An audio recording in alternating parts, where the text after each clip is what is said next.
Respected viewers, अस्सलाम वालेकुम। आज एक बहुत ही इम्पोर्टेंट टॉपिक जो कि कोचिंग फॉर सेल्स ग्रोथ के साथ हाजिर हूँ। एज यू नो कि जितनी भी मेरी ट्रेनिंग प्रोग्राम्स हैं उनमें सेल्स मैनेजमेंट ट्रेनिंग खास तौर पर है। तो सेल्स मैनेजमेंट में बहुत इम्पोर्टेंट जो फैक्टर है वो कोचिंग का पार्ट है।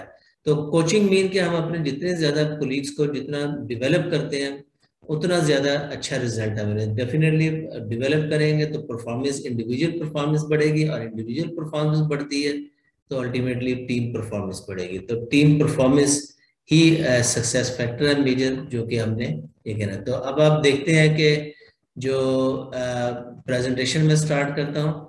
तो with this you can see coaching for sales, यहाँ से हम स्टार्ट करते हैं। तो दिस इज,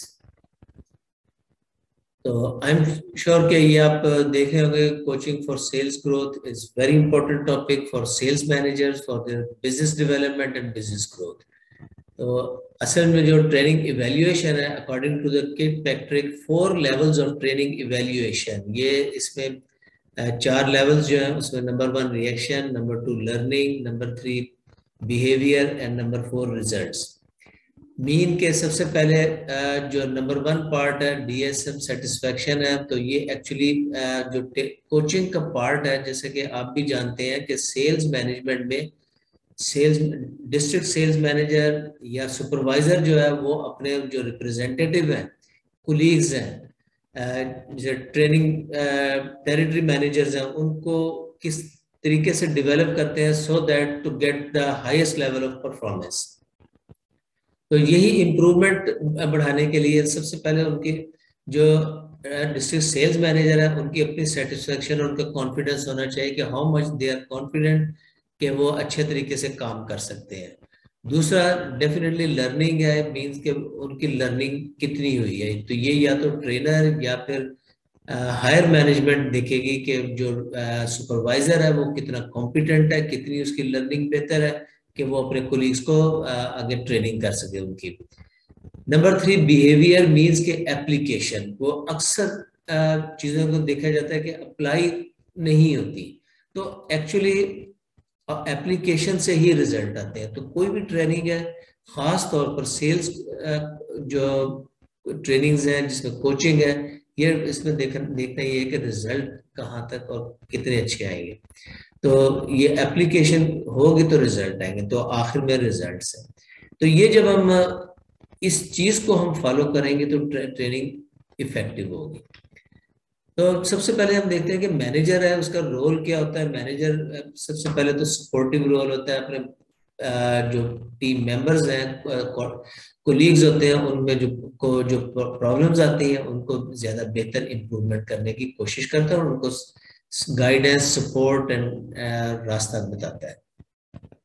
अब कोचिंग जो है फॉर्मल और इनफॉर्मल दो तरह की होती है। फॉर्मल कोचिंग यूजुअली जरा ज्यादा टाइम की होती है, जिसमें हम ये कह सकते हैं कि coaching approximately 30 minutes to 1 hour की होती है, और ये लेस फ्रीक्वेंट होती है।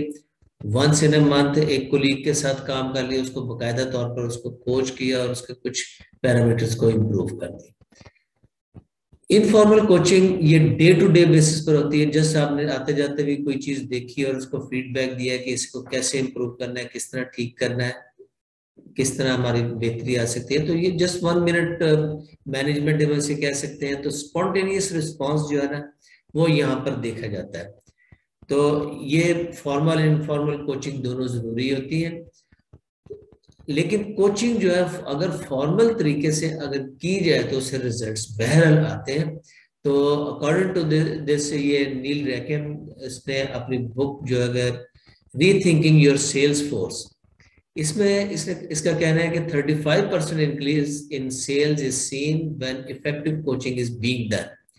तो जिस वक्त जो लोग अच्छी कोचिंग करते हैं उनके रिजल्ट्स कम से कम 35% इंप्रूवमेंट देखी गई उनकी।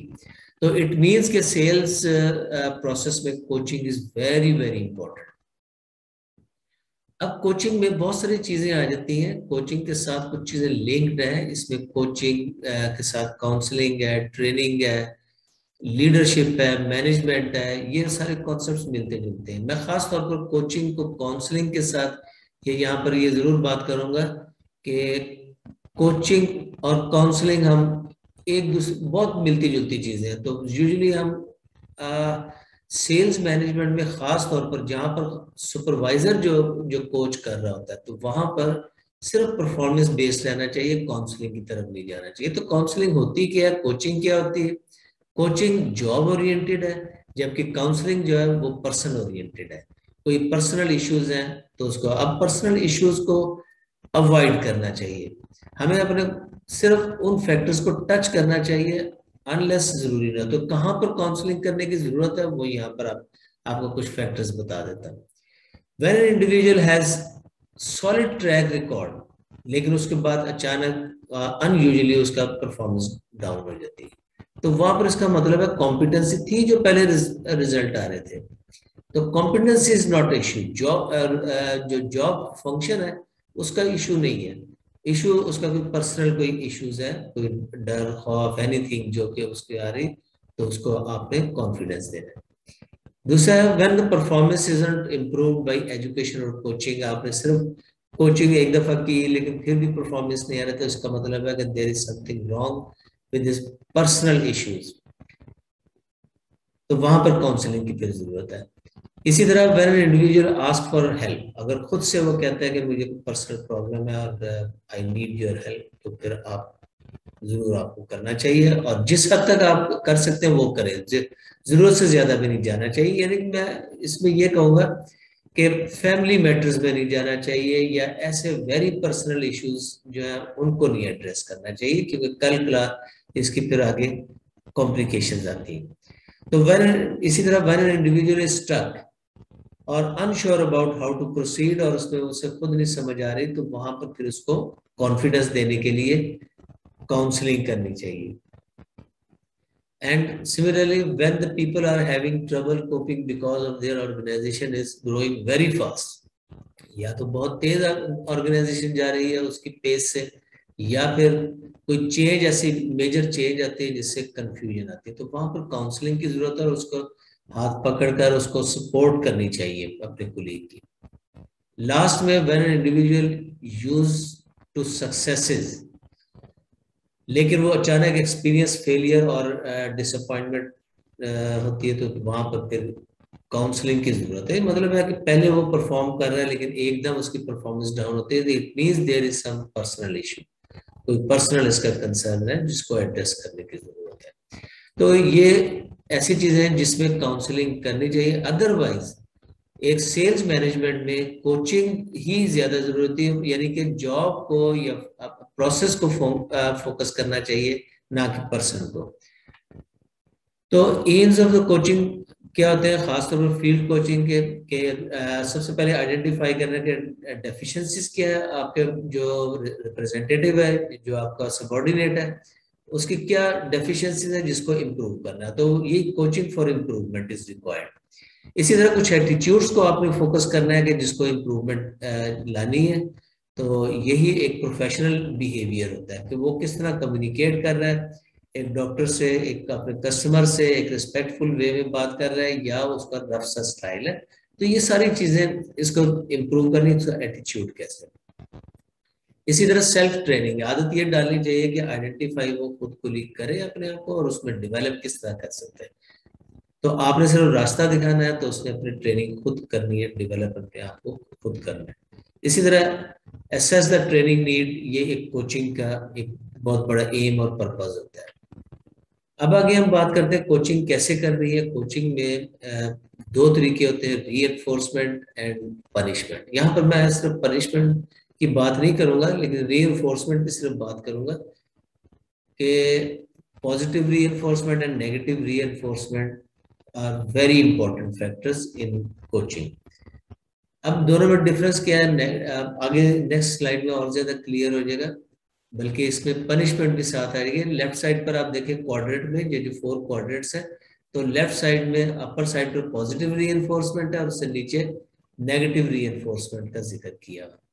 तो ये नेगेटिव और पॉजिटिव रीइंफोर्समेंट असल इनका मकसद क्या होता है, इंक्रीज द बिहेवियर। अब पॉजिटिव इन्फोर्स का मतलब होता है कोई स्टिमुलाई ऐड किया जाए। मिसाल के तौर पर हम कहते हैं कि इंसेंटिव आपको मिलेगा अगर आप ये काम करोगे, तो ये एक एडिशन है, एक उसको कोई स्टिमुलाई ऐड किया जाए in the form of incentive, मिसाल के तौर पर। इसी तरह कोई चीज अगर वापस ली जाती है नेगेटिव, जिसे रीइंफोर्समेंट कहते हैं, तो उसमें इस तरीके से भी मोटिवेट किया जाता है to perform better, to behave, to increase is behaviour. तो इसमें एक्चुअली होगा कि मिसाल के तौर पर यहाँ पर कोई बेनिफिट दिया गया तो वो उससे वापस है कि भाई अगली नेक्स्ट ईयर आपकी जो इंक्रीमेंट है वो उतनी नहीं मिलेगी, मतलब उसमें जो इंक्रीमेंट मिलता है वो वापस वो आपको नहीं मिलेगा।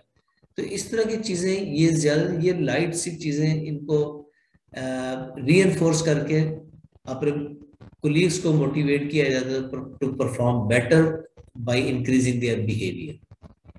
और इसी तरह पनिशमेंट को मैंने कहा कि इसको अवॉइड करना चाहिए। पनिशमेंट आपको खुद भी मालूम है, पनिश का मन का मतलब सजा। किसी को अगर सजा ही दी है तो फिर उसका वो फिर कोचिंग नहीं कहलाएगी, वो तो फिर उसको आप बेशक उसको टर्मिनेट कर दें, कुछ भी कर दें। तो ये तो avoid this part, punishment. Punishment में एग्जांपल सिर्फ दूंगा यहाँ पर, मिसाल के तौर पर आप एक रफ स्टेटमेंट कह सकते हैं कि एक बच्चे को थप्पड़ मारकर या मार पीट करके उससे काम करवाया जाता है, लेकिन आप भी ये अच्छी तरह जानते हैं ये लॉन्ग टर्म उसका बेनिफिट नहीं मिलता, उससे उसकी पर्सनैलिटी भी हैम्पर होती है और वो अंदर रिवेंज भी उसके ज़हन में डेवलप होना शुरू हो जाता है। तो यहाँ पर हमारे यहाँ क्या होता है फील्ड कोचिंग में, ज्यादातर हम हार्श वर्डिंग यूज करते हैं, गाली गलौज करते हैं, कोई इस तरह के मतलब स्टेटमेंट यूज करते हैं जिससे दूसरे की इंसल्ट हो। तो वो एक दफा तो सुन लेगा, लेकिन अल्टीमेटली उसका वो लॉन्ग टर्म उसका बेनिफिट नहीं होगा। शॉर्ट टर्म तो आप इससे थोड़े से रिजल्ट ले सकते हैं, लेकिन लॉन्ग टर्म इसके नुकसान ज्यादा होते हैं। तो इनको अवॉइड करना चाहिए। इसी तरह अगर आगे चलते हैं हम,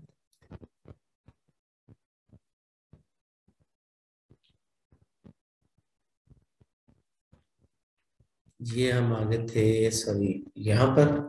तो असल में अब ये जो लर्निंग है, लर्निंग, ये पिछली स्लाइड में हमने देखा था कि मोटिवेशन और रीइंफोर्समेंट को ही ज्यादा फोकस करना चाहिए। तो एडल्ट लर्निंग मोटिव्स जो होते हैं ना, वो मोटिवेशन से आते हैं, पॉजिटिव रीइंफोर्समेंट से आते हैं। इसी तरह फियर ऑफ चेंज है, दूसरे को अगर खुद से डर है कि भाई अगर मैं ये नहीं करूंगा तो मुझे ये किसी किस्म की वो नेगेटिव चेंज आएगी, तो उसके खौफ से आदमी लर्न करता है। इसी तरह performance itself is a motivator. अच्छी परफॉर्मेंस मिलती है या दूसरे की परफॉर्मेंस देखते हैं तो उन्हें पता है कि हम अच्छे तरीके से काम करेंगे, लर्न करेंगे अपने प्रोसेस को, तो हमें ही उसका फायदा है। तो ये एक लर्निंग मोटिवेशन होती है। इसी तरह एक्सपीरियंस है, और अपना एक्सपीरियंस और दूसरों का एक्सपीरियंस देखते हैं कि भी अच्छे तरीके से परफॉर्म अपने आप को डेवलप करेंगे, तो डेवलपमेंट से ही आगे बेहतरी आती है।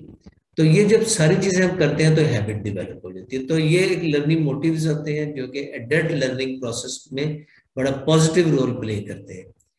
तो इसी तरह आगे हम देखें कि भी असल ऑब्जेक्टिव जो है maximum productivity of our colleague है। कोचिंग का असल मकसद यही होता है, और अपने जो टेरिटरी में जिस पे काम कर रहा है तो उसकी territory organisation for maximum productivity. उसमें कौन सी चीजें मेन हम देखेंगे, प्लानिंग है, टाइमिंग है। अगर वो अच्छी अपनी मंथली, वीकली और डेली प्लानिंग अच्छी करता है और तो बेहतर है, नहीं तो फिर आपने उसको कोच करना है। इसी तरह टाइमिंग इफेक्टिवली कौन सी चीजें कब कर रहा है, दिस इज वेरी इंपॉर्टेंट, तो उसमें आपने कोच करना है। इसी तरह पोर्टफोलियो एनालिसिस है, अपने कस्टमर सही उसने सिलेक्ट किए हैं कि नहीं किए, अगर नहीं किए तो फिर उसको गाइड करें कि कौन से सही कस्टमर और कैसे सही कस्टमर को सिलेक्ट करना है। तो एक पोटेंशियल कस्टमर को जब आइडेंटिफाई करेंगे तो यकीनन वो आपका आपका सही का कस्टमर बन जाएगा। इसी तरह रिटर्न और इन्वेस्टमेंट जो है ना, ये भी एक बहुत बड़ा फैक्टर है जिसकी कोचिंग करनी चाहिए। अक्सर ये देखा गया है कि हमारे 50% जो कस्टमर्स है वो हमें रिस्पॉन्स नहीं दे रहे होते, तो वहां पर हम अपने टाइम और मनी रिसोर्सेज हम वेस्ट कर रहे होते हैं। तो रिसोर्सेज वहां पर न सिर्फ हटाने चाहिए बल्कि हमें अपने कस्टमर को चेंज करना चाहिए। फिर इसका मतलब है कि हमने जो पोटेंशियल आइडेंटिफिकेशन की थी अपने कस्टमर्स की वो ठीक नहीं थी। तो ये चीजें, और आखिर में की फार्मासिस्ट जो है या फार्मेसीज को, क्योंकि फार्मास्यूटिकल मार्केटिंग और ये सेलिंग में जब केमिस्ट का एक बहुत बड़ा रोल होता है। सेकेंडरी कस्टमर हम इसे कहते हैं कि अगर आल्दो अगर डॉक्टर ने प्रिस्क्राइब करना है, लेकिन जो प्रिस्क्रिप्शन जो ऑनर होनी है, परचेज वो केमिस्ट है, और केमिस्ट को ही जब सेल होगी तो वहां से हमें रेवेन्यूज मिलते हैं। तो ये बड़ा इंपॉर्टेंट है। ये तो इंपॉर्टेंट पैरामीटर्स है, लेकिन इससे हटकर भी कोचिंग रिक्वायर्ड होती है। तो बहुत से पैरामीटर्स जो भी आप समझते हैं, जो कि आगे डिस्कस किए जाएंगे, किन पैरामीटर्स पर हमें काम करना चाहिए। अब वो बिहेवियर्स हैं, असल में बिहेवियर मॉडिफिकेशन ही कोचिंग कहलाती है। तो हमने अपने कोलीग्स का बिहेवियर देखना है, किन चीजों में वो प्रॉपरली बिहेव कर रहे हैं और नहीं कर रहे हैं, तो कैसे करना है। तो उसमें सबसे पहले आइडेंटिफिकेशन है। तो बिहेवियर्स को आइडेंटिफाई करने के लिए एक तो स्पेसिफिक बिहेवियर होने चाहिए। वेग किस्म के स्टेटमेंट नहीं यूज करने के कि तुमने तो काम ही गलत किया, क्या काम गलत किया, ये स्पेसिफिक होना चाहिए। और ऑब्जर्वेबल होना चाहिए, आपके पास उसकी एविडेंस हो, उसका डेटा होना चाहिए। और डेफिनेटली अगर स्पेसिफिक नहीं है तो अनएम्बिगुअस बिहेवियर होने चाहिए, यानी कि एम्बिगुअस नहीं होनी चाहिए। तो ये चीजें दो तीन फैक्टर्स का इस तरह उन्हें काम करेंगे, जिसमें स्पेसिफिक बिहेवियर्स और ऑब्जर्वेबल बिहेवियर पर काम करेंगे तो ultimately people will improve in their performance और अल्टीमेटली रिजल्ट्स आएंगे। एक कोच के गोल क्या होते हैं? उसको सबसे पहले तो अपनी टेक्निक्स और कोचिंग स्किल्स को इम्प्रूव करना है, और एटीट्यूड एंड प्रोफेशनलिज्म को डेवलप करना है, एंड देन गाइडेंस के किस तरह से अपने कोलीग्स को गाइड करना है, एंड ट्रेनिंग रिक्वायरमेंट क्या है, अपनी ट्रेनिंग रिक्वायरमेंट कैसे आइडेंटिफाई करने अपने कोलीग्स की, तो किस तरह आगे उनको हेल्प करना है, सपोर्ट करना है। तो ये एक कोच के गोल्स होते हैं जो कि उसने अपनी डेवलपमेंट के लिए या अच्छी कोचिंग के लिए यूज करने हैं।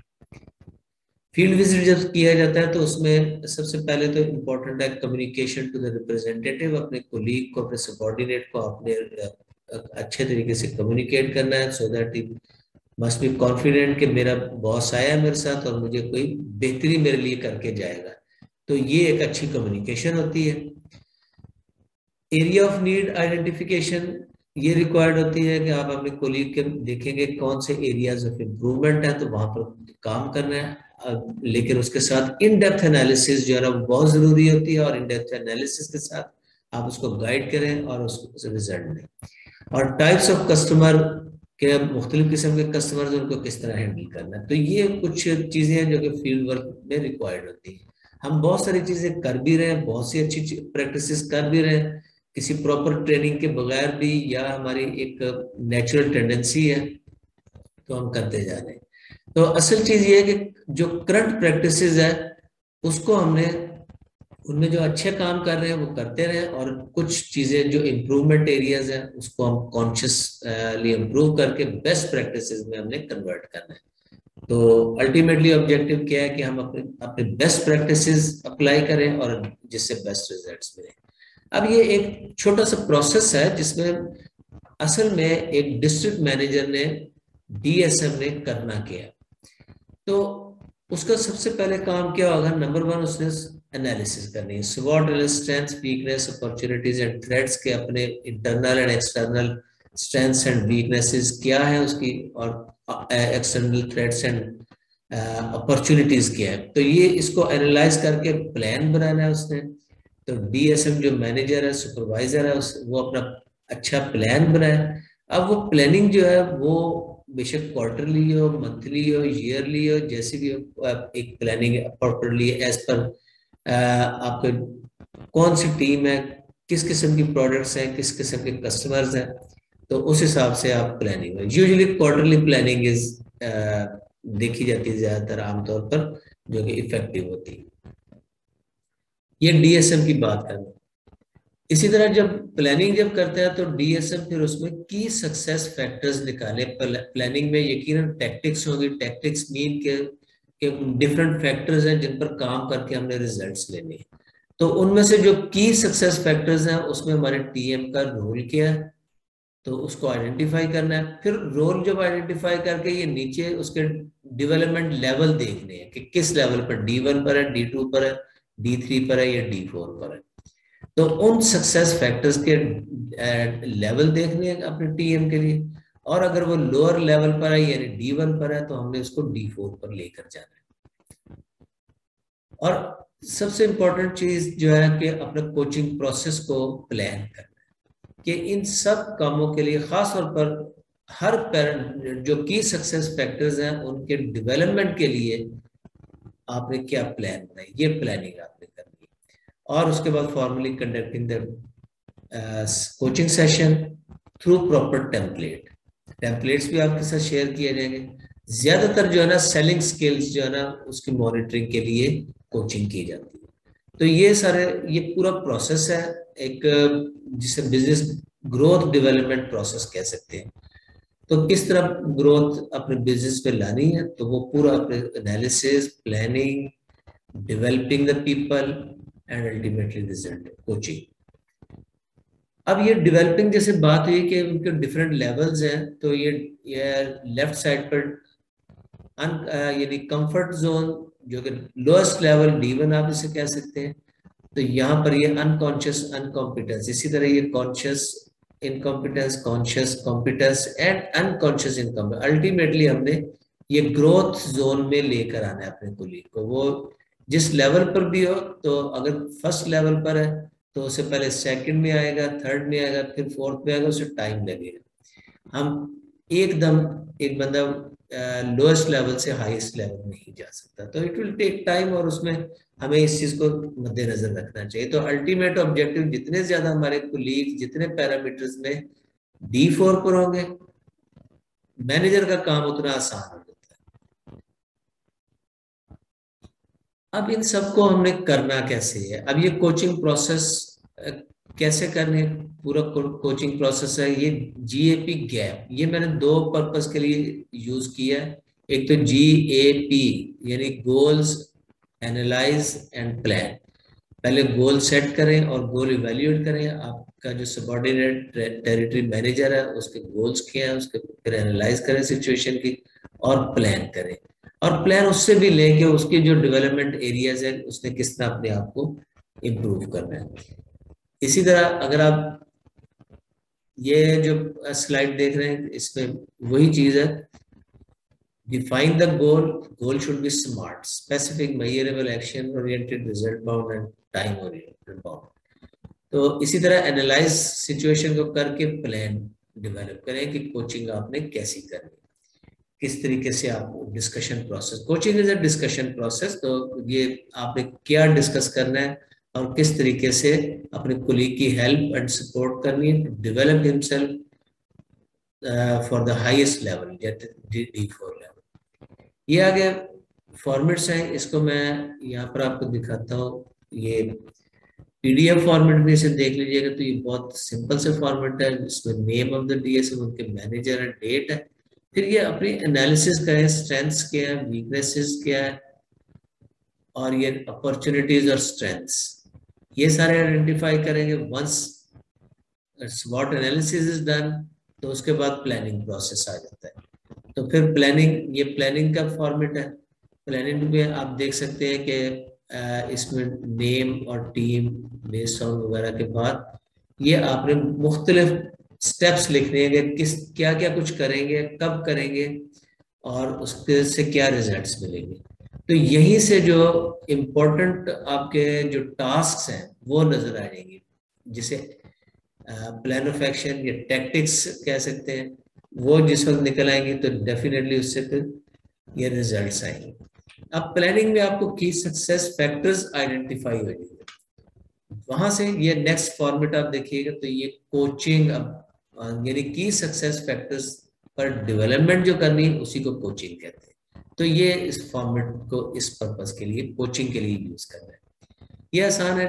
TM का नाम, DSM, डेट है, ये तीन चीजें जो है, तीन लाइनें, ये बड़ी इंपॉर्टेंट है। सेल्स अचीवमेंट कितनी है, उसके बाद डिक्लाइन प्रोडक्ट्स कौन कौन सी है, कम से कम 2-3 प्रोडक्ट्स निकालें, इसी तरह डिक्लाइन ब्रेक्स कौन कौन सी, ये 2-3 इवेल्युएट करें और अकॉर्डिंग टू दिस उनको इम्प्रूवमेंट के लिए कौन से सक्सेस फैक्टर्स हैं, 2 या 3 आप मेंशन करें और इनिशियली हमें एक पर काम करना चाहिए, उसके बाद उसे फर्दर इम्प्रूव आगे बढ़ाना चाहिए।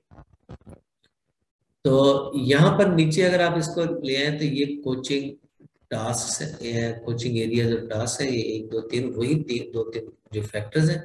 इस पर जो आपका सबऑर्डिनेट है, रिप्रेजेंटेटिव है, उसका लेवल क्या है, वो D1 D2 D3 या D4 है, उसके हिसाब से कोचिंग स्टाइल आपने कौन सा यूज किया, तो ये S1 S2 S3 S4 होगा। तो इस पैरामीटर को इम्प्रूव करने से बिजनेस इम्पैक्ट क्या आएगा वो आप लिखिएगा। तो जस्ट यहाँ पर और नीचे फिर रिमार्क्स और कमेंट्स डालकर तो लास्ट में जो है ना, इसमें कोचिंग स्किल्स है, किन किन एरियाज में कोचिंग करनी है। तो मेन जो है सेलिंग स्किल्स पर हर आप कॉल पे, हर विजिट पर ये सेलिंग स्किल्स जरूर इवेल्युएट करेंगे। तो जिस वक्त ये सारा काम हो जाएगा तो डेफिनेटली हमारा कोचिंग प्रोसेस जो है ना वो डेवलप हो जाता है। नेक्स्ट अगर आप देखें तो अब ये लर्निंग हमारी कैसे होती है, लर्निंग ये कोचिंग भी कभी प्रोसेस के लिए एक लर्निंग रिक्वायर्ड है। तो प्रॉब्लम बेस्ड लर्निंग यहाँ पर मैं डिस्कस करूंगा, ये एक relatively new process of learning है, लेकिन ये न्यू जरूर है, लेकिन फील्ड में ये पहले भी इसी तरह यूज होती थी। हम एक्सपीरियंस को कहते हैं कि भाई यही लर्निंग है। एक आदमी का 10 साल का एक्सपीरियंस है, उसने उतनी ही प्रॉब्लम्स देखी है, उनको प्रॉब्लम्स जितनी ज्यादा फेस की है और उनसे लर्न की है। लेकिन अक्लमंदी ये है कि सिर्फ आप अपनी 10 साल की जो प्रॉब्लम्स हैं उनसे लर्न किया है, उसके साथ साथ दूसरों की लर्निंग से भी फायदा उठाए। दूसरों ने जो प्रॉब्लम्स को फेस किया और उसे किस तरह टैकल किया है, रिजल्ट अच्छे या बुरे आए हैं, तो उनसे भी लर्न करना चाहिए। तो इसी को हम प्रॉब्लम बेस्ड लर्निंग करते हैं। आज वर्ल्ड वाइड ये बड़ी फेमस टेक्निक है, तो इसी को हम यूज करेंगे और ये करना भी चाहिए। अब आप देख सकते हैं कि एक कोच जो कि अपने अपने टीम को आपने कोच करना है, तो किस तरह आइडेंटिफाई करके उसको कन्विंस करना है। Just say him let's plan how we can meet our expectations या टारगेट्स, कि आओ देखते हैं कि किस तरह हम तरीके एक रिस्पेक्टफुल वे में उसको कोच करना चाहिए और उसकी कम्युनिकेशन करनी चाहिए। तो सबसे पहले वही जो पहले बात की थी, गोल्स और एनालाइज एंड देन प्लान, तो ये प्रोसेस होना चाहिए। अगर कॉम्पिटेंट पर्सन है तो अगर तो उससे प्लान जस्ट ले लेना चाहिए कि give me the plan, you are competent in fact enough to have the plan. और अगर कॉम्पिटेंसी थोड़ी सी कम हो तो उसके साथ डिस्कशन के साथ सेल द प्लान और अपना अपना प्लान उसको दे। तो जो भी है उसको एक्चुअली हमने कोचिंग का मतलब है कि हमने प्लान ऑफ एक्शन लेना है कि किन चीजों में कैसे डेवलप करना है उसको। अब ये कि ह्यूमन नेचर है कि जब आदमी को रिजल्ट नजर आते हैं और रास्ता मिल जाता है तो वो काम आसानी से करता है, उसको एक डायरेक्शन भी मिल जाती है, विजन भी मिल जाती है और उसको वे आउट भी मिल जाता है। तो यही एक मैनेजर, अच्छे मैनेजर का काम होता है कि वो उसको रास्ता दिखाए। तो यहाँ पर मी का फैक्टर बड़ा इंपॉर्टेंट होता है। WIIFM means what is in it for me, मुझे क्या फायदा होगा इस चीज का। तो उस चीज का फायदा जब आप दिखाएंगे in the form of results, के अगर आप ये करोगे, इस बात पर चलोगे, तो ये रिजल्ट्स आपका वेट कर रहे हैं, तो then he will be motivated to perform. अब मैनेजर की बहुत सी रिस्पॉन्सिबिलिटीज होती हैं, और सेल भी उसने करनी है, बहुत से इश्यूज हैं, उसने अपने कोलीग्स को देखना है, उसने और इश्यूज है बहुत से, उसको सॉल्व करना है, तो डिस्ट्रीब्यूटर्स के इश्यूज हैं। तो प्रायोरिटाइज दीज एक्टिविटीज, जो जो आपकी एक्टिविटीज है उनको प्रायोरिटाइज करें और उसको काम करें, तो ये ज्यादा बेहतर तरीके से मैनेज कर सकते हैं। अब सक्सेस फैक्टर्स का पर अपने पीपल को जो लोगों को डेवलप करना है, अपने सबऑर्डिनेट्स या रिप्रेजेंटेटिव्स को डेवलप करना है, वो कौन कौन से फैक्टर्स हैं, मैं इसमें जस्ट एग्जांपल दूंगा। ओपनिंग द कॉल, ये सेलिंग स्किल्स ज्यादा होती है ना, तो उसमें देखिएगा opening the call, closing the call, effective listening, negotiation skills, handling objection, effectively conducting CMEs, इसी तरह कॉल रिपोर्टिंग सिस्टम है, उस पर कॉम्पिटेंसी डेवलप करने की जरूरत हो सकती है, या अदर रिपोर्ट्स हैं उस पर कॉम्पिटेंसी या कोचिंग के जरिए उनको डेवलप करना है। सेल्स एनालिसिस है, इवन प्रेजेंटेशन या प्रिस्क्रिप्शन इवेल्युएशन है, उस पर काम करना है। तो और बहुत से और फैक्टर्स हो सकते हैं जिस पर आपने अपने कोलीग्स को के सक्सेस फैक्टर्स आइडेंटिफाई करने हैं और उनको डेवलप करना है उन सक्सेस फैक्टर्स पर।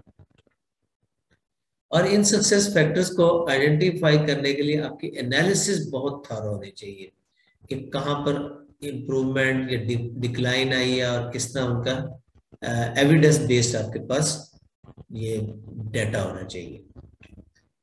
अब उसको जब किसी कोचिंग हम करते हैं तो जब कलेक्टिवली बहुत से कोलीग्स के एक जैसे मसाइल हो तो उसको मीटिंग के जरिए मसाइल को हम समझाने की कोशिश करते हैं, उनको डेवलप करते हैं, या प्लानिंग पार्ट भी इसमें बड़ा रोल प्ले करता है कि बैठकर हमारी प्लानिंग और एक दूसरे के काम को अंडरस्टैंड करना। और meeting management is quite effective for those teams who have similar problems, और या फिर उनके जो काम एक दूसरे के साथ लिंक्ड बहुत ज्यादा होते हैं, तो उसमें मीटिंग फ्रीक्वेंटली। तो सेल्स मैनेजमेंट मीटिंग में वीकली मीटिंग खासतौर पर बहुत इंपॉर्टेंट होती है, फ्रीक्वेंट मीटिंग्स आर रिक्वायर्ड। तो वीकली मीटिंग या अक्सर जगहों पर डेली मीटिंग्स भी होती हैं इफ नीडेड। तो एज पर नीड ये मीटिंग्स अप्रोप्रिएट होनी चाहिए। इसी तरह मीटिंग चाहे वो मीटिंग की सूरत में हो या कोचिंग की सूरत में अपने कोलीग्स को डेवलप करेंगे तो अल्टीमेटली रिजल्ट आएंगे। तो एवरी पर्सन जब परफॉर्म करेगा उसे अपनी ड्यूटीज का पता है कि एक काम को किस तरह करना है, तो ओवरऑल जो परफॉर्मेंस आती है। अब ये हम जाते हैं कि जैसे मैंने डेवलपमेंट लेवल की बात की थी कि D1 से D4 पर हमने अपने कोलीग्स को डेवलप करना है। तो ये 4 क्वाड्रेंट्स दिए हुए हैं। ये यहाँ से D1, ये पहला जो आता है वो D1 में आता है। ये D1 ये lowest level of learning, D2 है, D3 है, D4 है। तो जो अब हमारे कोलीग्स जिस लेवल पर हैं उस हिसाब से उन्हें हैंडल करना है उनकी। अब अगर D1 पर है तो स्टाइल जो है ना मैनेजर का वो क्या होना चाहिए, S1। इसी तरह अगर D2 लेवल पर है आपका कोलीग तो स्टाइल कौन से यूज होना चाहिए, S2। इसी तरह अगर ये कोलीग आपका D3 लेवल पर है तो उसको स्टाइल जो है ना वो S3 यूज होना चाहिए मैनेजर का। तो same D4 with S4 style इसे हैंडल करें। तो उनके लिए डिफरेंट डायरेक्शन है in the form of directive behaviour and supportive behaviour. तो ये कहाँ पर डायरेक्टिव और कहाँ पर सपोर्टिव की जरूरत है, तो ये उसे इस तरह ये हैंडल करें। ये पूरा मॉडल है कैन ब्लैंचेट का मॉडल। ये आप कहीं से भी मतलब ये देख सकते हैं। ये इट्स वेरी इंपॉर्टेंट। उसको मैंने ट्रांसलेट किया हुआ अपनी फील्ड के मुताबिक। आप फील्ड कोचिंग करते हैं, अपने कोलीग्स के साथ जाते हैं टीएम या रिप्रेजेंटेटिव लेवल पर, तो उसको कैसे टैकल करना है। अगर D1 लेवल पर है तो आपकी जो कम्युनिकेशन है वो लाइक ए बॉस या टीचर होनी चाहिए। यानी आपने टीच या डायरेक्ट करना है, उसे उससे पूछना नहीं है या उससे राय नहीं लेनी। नया बंदा उसको क्या पता, उसको उसको आपने खुद समझाना है।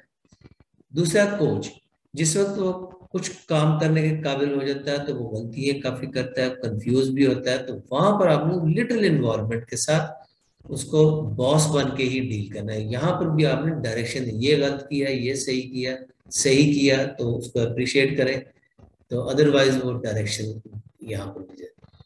तीसरा है, अगर वो ये अपनी गलतियों से सीखते हुआ आहिस्ता आहिस्ता मैच्योर हो जाता है तो उसको जस्ट इन्वॉल्व हिम और उसको सपोर्टिव स्टाइल रिक्वायर्ड है कि जहां पर सिर्फ वो गलतियां करें उसको वहां पर उसको सपोर्ट दें, एनकरेज करेंगे, कोई मसला नहीं, तो you are going in right direction. और जब ये गलतियां भी दुरुस्त हो जाती है the person become at D4 level that is required. और ये डिजायर्ड लेवल जब आ जाता है तो यहाँ पर हमारे कोलीग हाईली कॉम्पिटेंट होते हैं और मैनेजर का काम आसान हो जाता है। बल्कि ऐसे लोगों से जो लोग D1 पर है उनकी कोचिंग भी या उनकी हेल्प सपोर्ट आप मदद ले सकते हैं इन पैरामीटर्स पर। तो ये डायग्नोसिंग असल में वही है D1 से D4 पर हमने लाना है अपने कोलीग्स को। अगर आपके कोलीग ज्यादातर आपके टीम मेंबर्स D1 और D2 पर, इट मीन्स के highly risky you are working, तो आपकी टीम किसी डिजास्टर में जाने वाली, आपको एक नाकाम टीम होगी। तो इसे जितनी जल्दी आप ग्रोथ जोन में जितने फैक्टर्स पर ले आते हैं, ये आपकी सक्सेस है।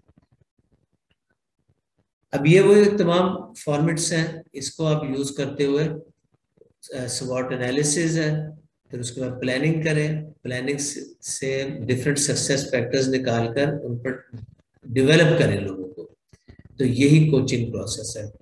तो कोचिंग प्रोसेस ये 4 स्टेप्स अगर देखें, कनेक्ट मतलब कनेक्ट विद कुलीग, आप अपने कुलीग के साथ कम्युनिकेशन रखें, अच्छी कम्युनिकेशन, और फोकस करें जॉब पर, परफॉर्मेंस पर, टास्क पर, टॉपिक पर, गोल्स पर।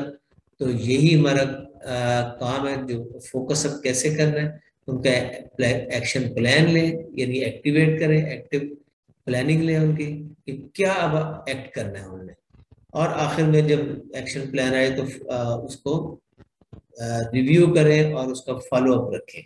तो यही ओवरऑल कोचिंग प्रोसेस है।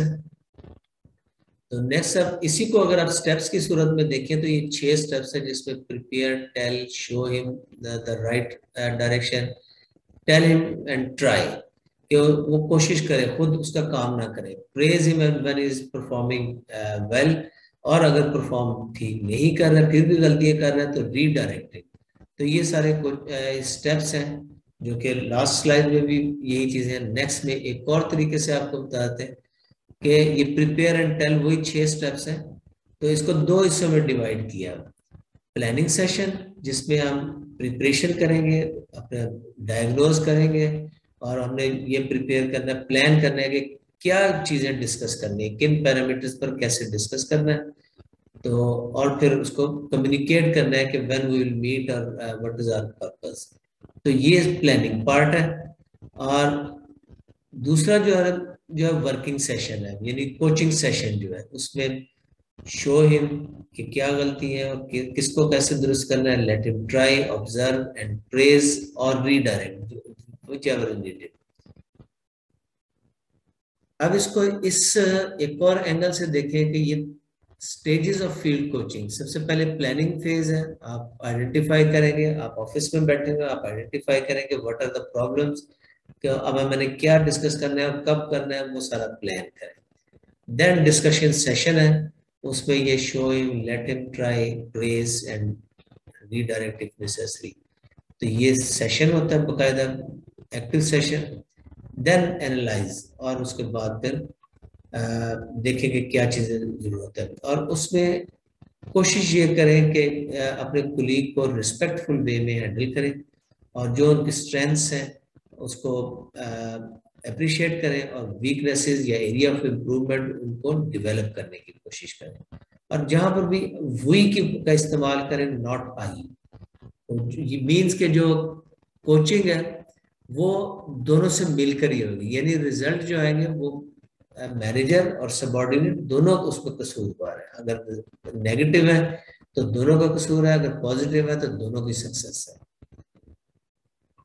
तो ये हमारा टोटल कोचिंग प्रोसेस आ गया।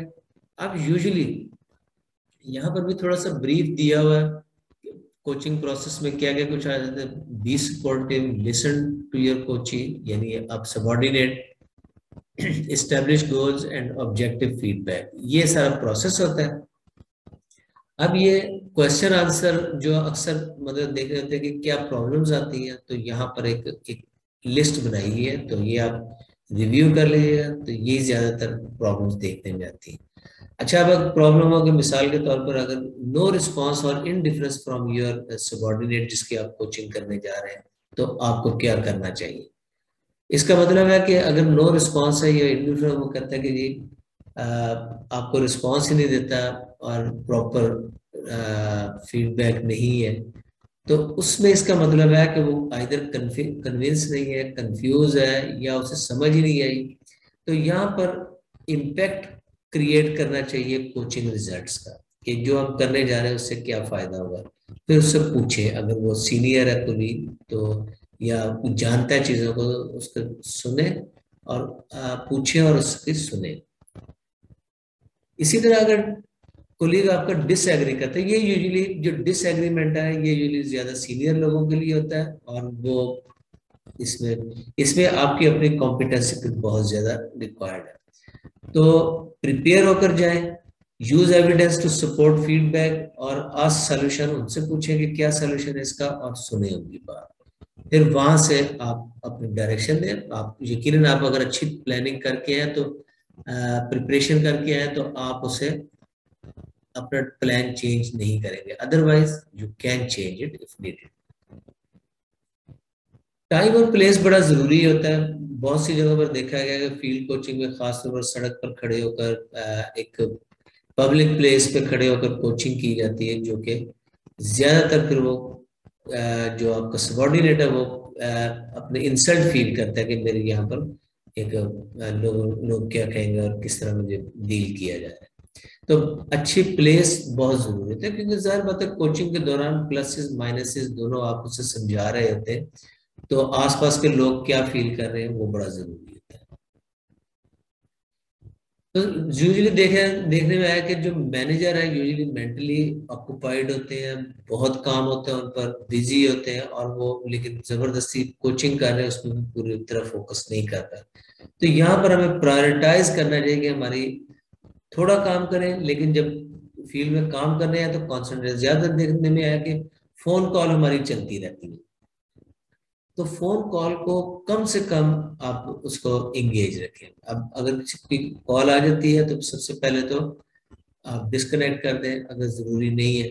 अगर बहुत जरूरी है तो उसको कॉल करके, या उसको आप इवन आपके बॉस की भी अगर कॉल है, आपको पता होना चाहिए कि मैं अगर डिस्कनेक्ट करूंगा तो बॉस अंडरस्टैंड दैट कि आई एम बिजी और मैं थोड़ी देर बाद कॉल करूंगा फिर। तो अपने फोकस काम पर रखें और अप्रोप्रिएटली अपने बाकी चीजों को यूज करें। इसी तरह अगर प्रॉब्लम होती है कि लैक ऑफ ऑब्जेक्टिविटी है या इंटरपर्सनल स्किल्स आपके, आप कम्युनिकेट नहीं अच्छा कर पाए, अच्छी तरह समझा नहीं पाए कि क्या आपने आज कोचिंग करने जाना है, तो वहां पर आपको ये प्रॉब्लम हो सकती है कि कंफ्यूजन रहेगी। तो उसमें एविडेंस और सपोर्ट यूज करनी चाहिए, and envision outcomes and progress, कि क्या आउटकम और क्या प्रोग्रेस है। तो इसका मतलब होमवर्क आपका अच्छा होना चाहिए। इसमें किस प्लानिंग में आपका होमवर्क अच्छा है तो आपको प्रॉब्लम्स ये नहीं आएंगी, फिर भी अगर आती है तो उनके क्या सलूशन है। इसी तरह lack of long term planning होती है। आप शॉर्ट टर्म तो काम करने के लिए अगर जा रहे हैं कि मैंने प्रिस्क्रिप्शन इस तरफ लेनी है और आज इस पर, तो हो सकता है कि वो ऑब्जेक्टिव आपका सही ना हो, तो वहां पर फिर आपको प्रॉब्लम आती है। तो उसमें दोबारा से एक्शन प्लान स्टेब्लिश करें और हाईलाइट वाई, कि क्यों ये इम्पोर्टेंट है, क्यों हम करने जा रहे हैं।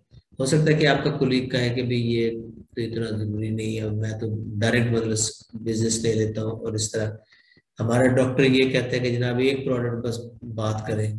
तो इसका मतलब अगर हम हर दफे एक ही प्रोडक्ट सिर्फ बात करेंगे तो बाकियों का मौका है, तो हमें कन्विंस करना है, तो हमने अपना लॉन्ग टर्म प्लानिंग भी करनी है। तो ये तरीके होते हैं डिफरेंट। इसी तरह कोचिंग कल्चर क्रिएट करना है to establish our field force. तो जितना ज्यादा हम अच्छे तरीके से कोचिंग करेंगे, और अगर इस तरह की प्रॉब्लम्स आती हैं तो उनको टैकल करेंगे, हमारी कोचिंग इफेक्टिव होगी तो फिर टीम डेवलप होगी। तो जिस वक्त टीम डेवलप हो जाती है तो ये लाजमी बात है कि हमें ही फायदा होता है। अब ये जो काम हमें अच्छे करने चाहिए, लेकिन कुछ चीजें अवॉइड करनी चाहिए जो कि हम अक्सर करते हैं। तो इसमें क्रिटिसाइज नहीं करना चाहिए।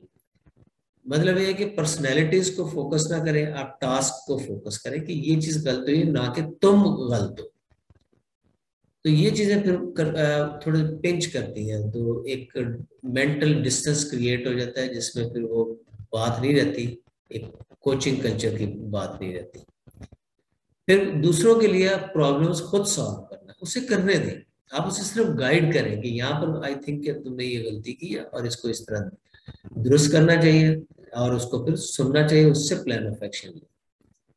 इसी तरह इंटरप्शन, हाथ पकड़कर काम करा देना, नहीं तुम ये गलत कर रहे, इस तरह नहीं इस तरह करो, तो वो चीजें दूसरे को पिंच भी करती हैं और वो उसकी प्रैक्टिस भी नहीं होगी।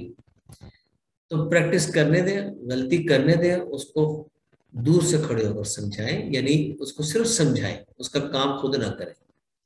एंड सब्जेक्टिविटी नहीं होनी चाहिए। ऑब्जेक्टिवली मतलब प्रॉपर टू द पॉइंट बात करें कि क्या गलती की। ठीक है, जिस वक्त ये चीजें सारी हो जाती है तो हमारी टीम अल्टीमेटली, तो आखिर में वो जो पहली स्लाइड थी उसको फिर एक दफा रिपीट करूंगा।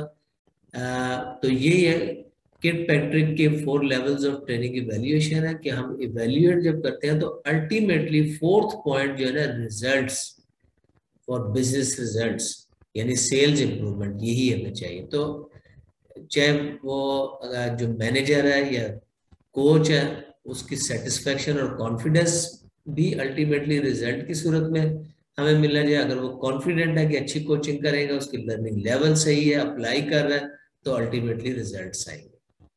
तो ये सारी चीजें आपने देखी। With this I am sure कि you will be quite comfortable now coaching your team, और जो फॉर्मेट्स हैं उनके मुताबिक एक फॉर्मल कोचिंग की तरफ आप जाएंगे और you will get the excellent results. Thank you for your active listening. Allah Hafiz.